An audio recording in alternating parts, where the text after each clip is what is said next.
In the very near future, I'm planning to become pregnant. So what do you do? I think when we're treating, first of all, I think we don't want to pull our hands off so much. Somebody says, I'm going to try to get pregnant, and you're like, okay, we're not going to treat you with anything.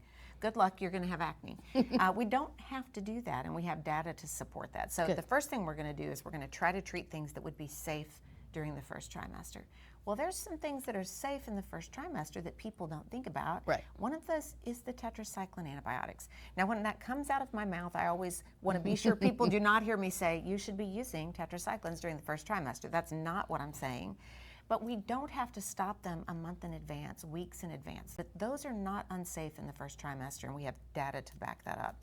Spironolactone is different. Spironolactone, it's a hypothetical risk that because it's a systemic anti-androgen, if a woman gets pregnant with a male baby and is taking spironolactone, is she going to impact the development of the male genitalia late in the first trimester?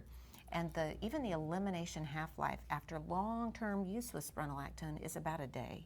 And so again, I think even there, we don't have to say you need to stop that a month in advance. The one we need to stop a month in advance is isotretinoin.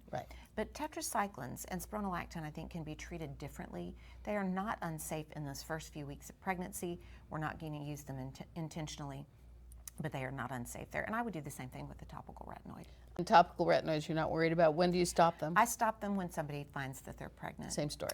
You know, there was a nice publication in 2023 that looked at the trimester-specific safety of products, and the ones that I like to use topically. So these would be if somebody's pregnant. So ABCs for good topicals during pregnancy would be azelaic acid, benzoyl peroxide, and clindamycin. So those are 3 topicals. I don't include the retinoids in there. Well, you know, I do not recommend it.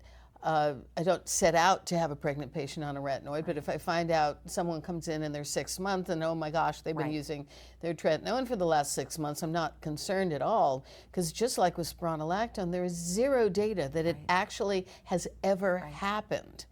So although I don't set out to do it, I'm certainly not afraid of it. You don't set out to do it, but we're not panicked if somebody ends up on that at 6 months. Exactly. Soon to be pregnant.